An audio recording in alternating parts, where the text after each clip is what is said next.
All right, welcome back to the Wrestling with Altitude podcast. I am your host, Mr. Fourth Row, and on this episode, I have joining me the one and only Duff Doyle. Duff, how you doing? Every day is a great day when you're Duff Doyle. That's what I hear a lot. That's true. Hey, so first question out of the chute. How did you get introduced into this crazy, wacky world of professional wrestling? Did you watch it as a youngster or what? Well, as a little kid, I was a Hulkamaniac. I was drawn in to Hulk Hogan ripping his shirt and just saying the coolest promos ever. And there was a stagnant period of my life where I just, I didn't get, I stopped watching wrestling. And lo and behold, back when I was in high school, WWF SmackDown was starting a TV show on UPN. And, there's a lot of buzz with wrestling back in the late 90s. I was like, well, I'm going to give wrestling another go. And, Mick Foley did a sweet promo as Mankind, and it just pulled me right back in. And that was something I knew back in high school. That's what I wanted to do. Okay. All right. So so that kind of made you think that you could do this that you wanted to do this as a profession. So is that correct? That is correct. Okay. It was right after high school. It's back my senior year in high school. I remember the counselor would bring us into the office and start giving us a talking about why we need to apply to colleges and why we all can't be rock stars and we need to find an actual real job. And I was like, well, I want to do professional wrestling. And there's a couple schools in the area, and one night, my mom was watching the news, and there was a local wrestling promotion they were doing a news story on. My mom sent them an email, and I got acquainted with the trainers there, and I went down for a tryout, and the rest was history. Oh, what school was that, by the way? So it was at the time the High Velocity Wrestling School, which later turned into NWA Rocky Mountain. They kind of had a partnership, and then lo and behold, it became a Fusion Pro, and the wrestling school is the Altitude Pro Wrestling Academy. Okay, all right. So some of those names our listeners have heard before, but not the first one you had said there. So okay, I just was curious to get kind of a background to our listeners. So then you've been doing this for quite some time then. Almost 16 years. Oh wow! So you're one of the veterans in the area. It seems weird to be called that, but yes. Oh, I would say a veteran. But if you started right out of high school, I mean, you got a lot of experience, and so, I would take it. I would say it. I would just go for it. So your favorites watching growing up was Hulk Hogan. Anybody else? Mick Foley. Kane. My favorite tag team was the Dudley Boys. Randy Savage, the Ultimate Warrior. I liked a lot of variety. I liked a lot of gimmick wrestlers. Their over-the-top personalities brought me in. So you like that entertainment factor? Oh, absolutely. Okay, yeah, I did too. And I can say that with the Duff Doyle character, you're kind of showing that. That's out of this world, top of the line, entertainment. That's what it's about. Would you agree? That I agree. Okay. All right. So, so far in your career, let's first of all start off. What was your first match? What was it like? Who was it against? So my first match, I was not known as Duff Doyle at this point in time. I was known as the Vigilante. My very first match was against Junsu at a place called Whiskey Bill's. It was High Velocity Wrestling. And, I was pretty nervous. But Junsu is still plugging away too. Right. So this is a question I start to ask a lot of the wrestlers on the podcast. Did you know that this was going to be your first match, or was this kind of like last minute? I did know it was going to be my first match. Okay. Later on that night, I had my second match, was in a battle royal, which seems most indies do a battle royal. Well, did you know about that one ahead of time?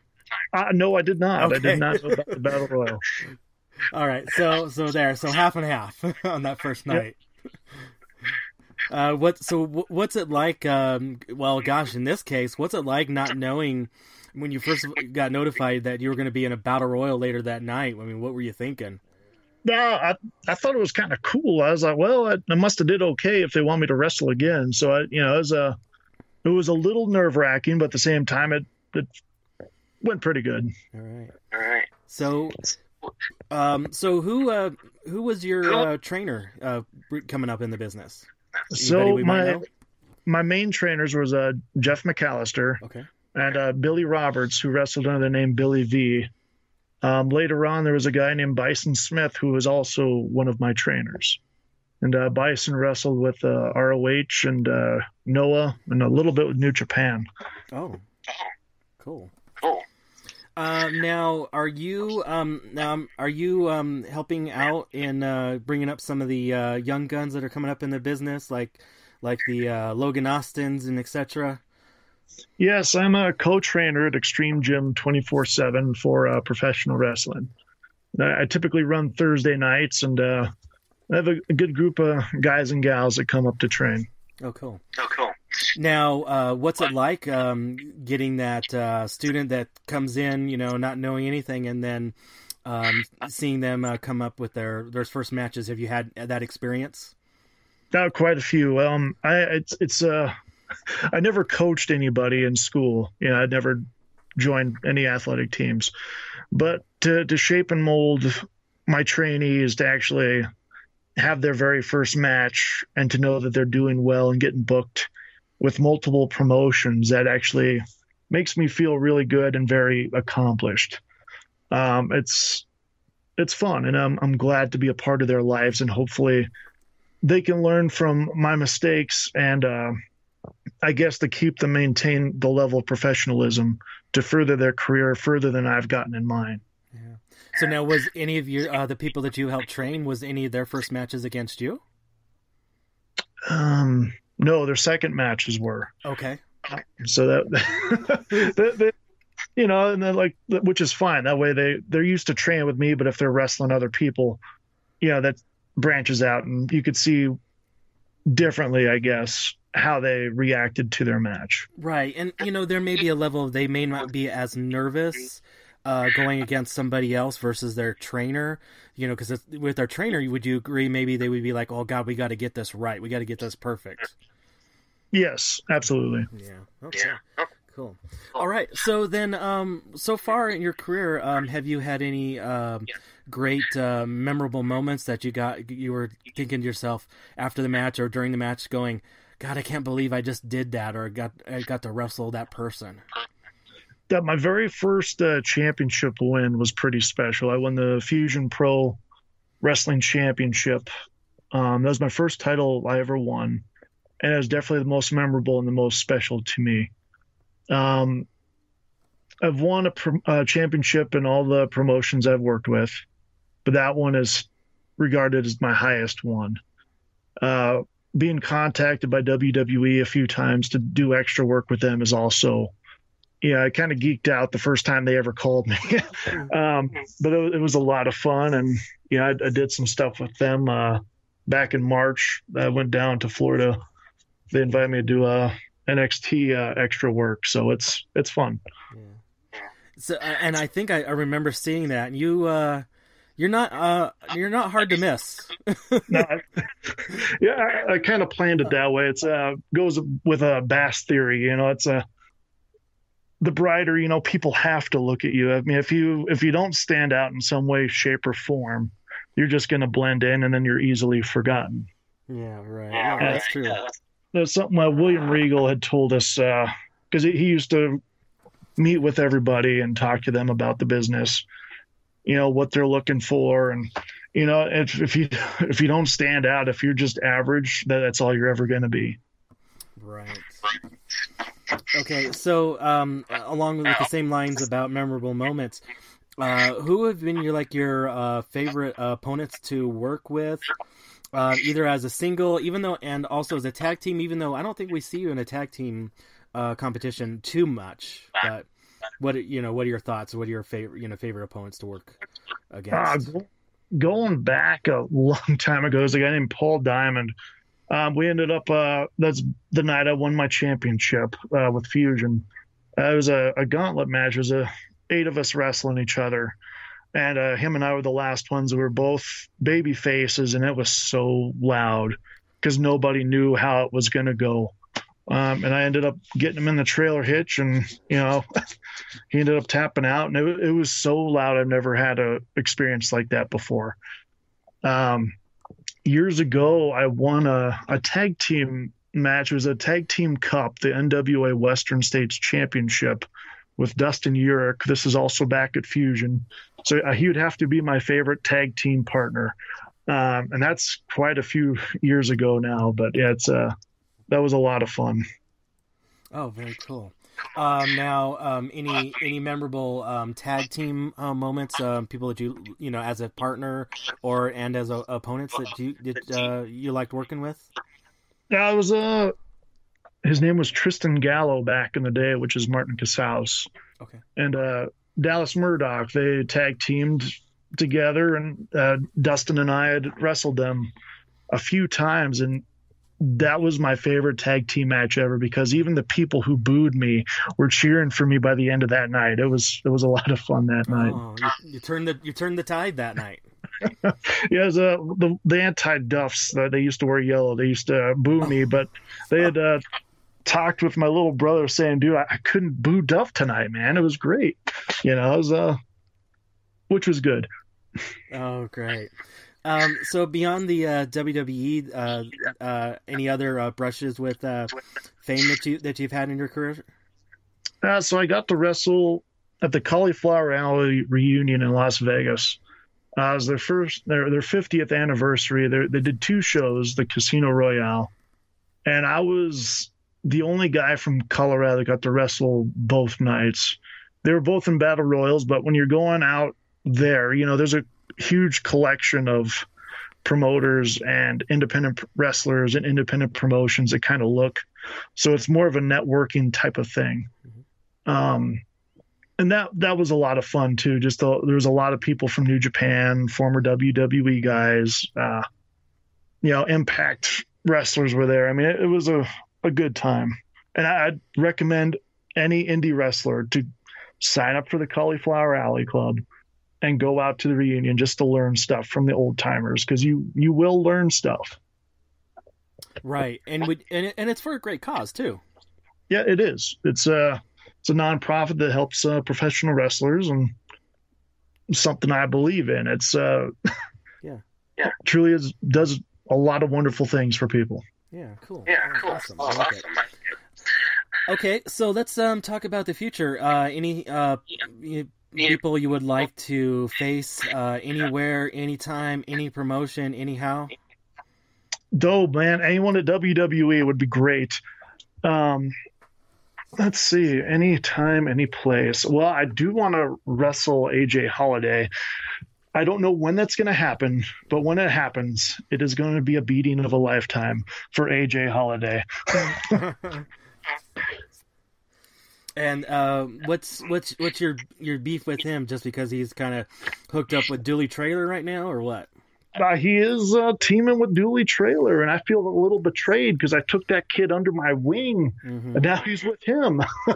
He's cost matches, but my last match with Bruce Rogers, he ended up distracting me, and Bruce walked away victorious that night. So I got a little score to settle with that kid. Oh, I see. What about the far future? Any plans on working other promotions, in-state, out-of-state? There was been a few out-of-staters that have reached out to me, so there could be possible futures with that. We'll see. It could be Nebraska, it could be Eastern Colorado. I try not to plan too much in the future because you never know what tomorrow will bring. Right. But you gotta spread that Duff militia a little bit, don't you think? That I do. All right. And that the militia is pretty strong.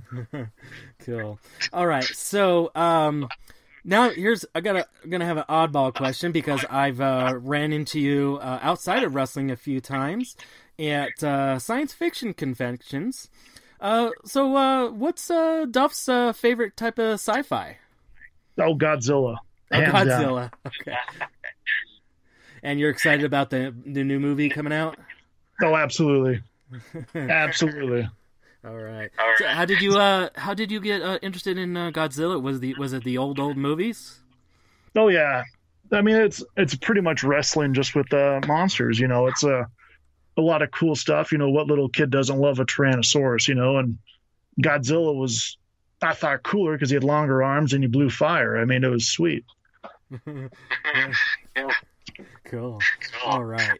Okay, so Duff, I appreciate you coming on to the podcast this time around, but before I let you go, if people wanted to follow up with you on social media, where could they follow up with you? So if you were interested in following Duff Doyle, you could follow me at Duff Doyle 2000 on Facebook and just Duff Doyle on Instagram. That is the two main social media outlets you can track Duff Doyle. Awesome. Okay, great. Okay, and then but before I let you go, they're going to follow up on social media, but what about your upcoming schedule? What you got going on? This Saturday at Mile High Comics, Duff Doyle is set to be in action with New Era Pro Wrestling. It's going to be taking place, doors open at 6:30. Bell time is at 7 p.m. At the world's largest comic book store. So, I mean, I do tend to branch out to the comic book conventions and stuff because I do believe there is a crossover with the fans. That's why I tend to go to those events. Right. I agree. I mean, you saw me there. I'm, it's all about fandom, and there is a crossover with all kinds of stuff. Absolutely. All right. Okay. All right. Well, once again, Duff, I appreciate you coming on, and I'll see you this Saturday. All right. Cool. We'll see you then. All right. Thanks. Yep. Once again, a big thank you to Duff Doyle for coming on to the podcast on this episode and letting all the listeners get to know a little bit more about him, his wrestling career, and how he loves Godzilla. So check him out this Saturday for New Era Pro Wrestling Mayhem. You can get your tickets at neweraprowrestling.com. I believe tickets are $10. Bell time at 7 p.m. with doors opening at 6:30. And you can be entertained by his Duff Doyle and his entrance music of Cotton Eye Joe. I mean, who doesn't love to dance and clap around to that song? Well, and then speaking of being entertained, let's do a quick review of what I experienced this past weekend when it came to professional wrestling. Of course, we had Rocky Mountain Pro with their Ignition and Charged TV tapings for Right Now TV. Also, you can see it on Twitch as well. They're continuing to just rock on, no pun intended, with their storylines leading up to, I believe, Supercharged 5. I hope that was 5 there. Did you all count along? And they're just continuing to go on there. Then on Saturday, Rocky Mountain Pro in the afternoon held a live event at the Lucha Cantina in Littleton, Colorado. So branching out a little bit and hitting another part of the Denver, Colorado area and introducing themselves to that area. They kind of luched it up theme style since it was in celebration of Cinco de Mayo, even though it was May the 4th, be with you. And got to talk a little bit about Star Trek and Star Wars with Mercury Matt Yaden and Curtis Cole there on that day. It was also a free comic book day as well for all the nerds, as Chungo Bronson would say. So, but it was a great event. It was great, being outside and watching professional wrestling and catching those nice sun rays. So that was kind of fun to see. And we got to see a couple newcomers to Rocky Mountain Pro, and that was Gordito and the Blue Panther take on some of the Rocky Mountain stars that we are used to. So that's always kind of fun when you get to see a lot of new people. Hey, and then speaking of seeing some new people that you haven't seen before, like I have, Primos Pro Wrestling held their Omega 9 tournament Saturday evening at the Watering Bowl there in Denver, Colorado. And they had a lot of great matches in conjunction with Girl Fight Wrestling. That was fun to see some people that I have not seen before, mix it up there with the local women I've seen, in other promotions and see all the time, and also good to catch up with some of the women I haven't seen in a while just because of scheduling conflicts or whatever. So we had AJ Pereira, I believe, that's her name, win the Omega tournament. And then on Sunday, we had the Alpha 9 tournament. A lot of great matches. We had a special appearance by Too Cold Scorpio, took on the Primos champion, Monster Zero, Filter, Big Filt Dog, whatever you call him. And it was great to see a living legend in the ring take on a champion, and they had a knockdown, dragging of a fight. So it was fun. Our eventual winner there was Hunter Gray, very well deserved. Of course, I am a big fan of the Norseman Hunter Gray, and every time I get to see him, I'm enjoying my Viking experience.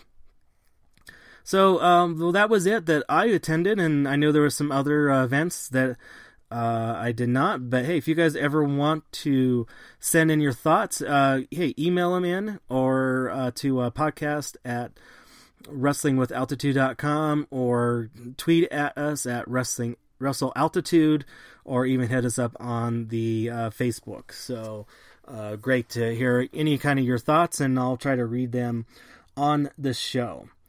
But hey, let's talk about what we got on tap here for the Wrestling with Altitude area, professional wrestling. And that is, we are starting the weekend off once again with Rocky Mountain Pro Ignition and Charge from the Jefferson County Fairgrounds at the Quarry. Get your tickets at rmpwrestling.com. And then on Friday, Colorado Springs Wrestling is back. The Battle Under the Mountain event from the Playing Field Bar in Colorado Springs. Get your tickets at coloradospringswrestling.com. I believe it's a little bit of a later show, but that should be great. Fine, just because it is a Friday night. So, hey, you can stay out late Friday night, can't you? I know I can. What about you? I believe we've got Delta Jr., the champion, taking on Cormac Battle, as well as Jimbo Lucas is taking on Irish Extreme. We got Animal Sam versus Captain Stevens. Should be lots of fun. Tickets are $10. Bell at 7:30. So that should be fun. I'm planning on being there. I hope to see some of you as well. And then once again on Saturday we have New Era Pro Wrestling .com, where you can get their websites, get the tickets through their website. They are going to be having their Mayhem event at Mile High Comics. And then also we have Respect Women's Wrestling. They are having their event this Saturday as well, and that's going to be, of course, their Volume 4, and they also are having a spring pole dancing showcase. So if you want to get tickets, I believe you can just get tickets at the Herman's Hideaway website. And if you use the code, I'm not sure if this is still applicable at the time of this recording, but use Buddy Boy, one of the sponsors, you can get your tickets for $10. So it's going to be great. Going to have a lot of great matches. And let's see if Bentley Powell can hold on to her championship. So let's see what happens. Should be great to see a lot of these ladies get in there and mix it up. So, hey, that's it that I know of at the time of this recording. So I am going to take a shout out to any of the Lucha shows. You guys email me or contact me. Let me know about your shows. I'll promote them on here. I know there's quite a few every weekend. I know I jab at you guys a little bit, but that's just because I know it's very popular, and Lucha shows, in my opinion, are just fun. They're different, and they're just exciting to see than we know about the mainstream wrestling that we're us Americanos are used to. So but I want to thank you all for listening, but before we go, let's thank the Trending Topics Network for hosting this show. And if you love Wrestling with Altitude, please go ahead and subscribe or stay subscribed to this feed, and you can catch other great shows such as Wrestling Cheers, The Spanish Announce Table, All Beer Inside, Old School at the Movies, and so much more. You want to contact the show, podcast at wrestlingwithaltitude.com. We're on Facebook now, trying to get a little bit more active there. And, of course, we're on Twitter at WrestleAltitude. And soon to come, T-shirts going to be able to be purchased. We've got to figure out how we're exactly going to do that. We got prototype out there. Hope you see it. If not, check out the Facebook page. I believe there's a picture of the first one off the press. Well, off the printer, I should say. And anyways, I want to thank you all for listening and having fun wrestling with Altitude.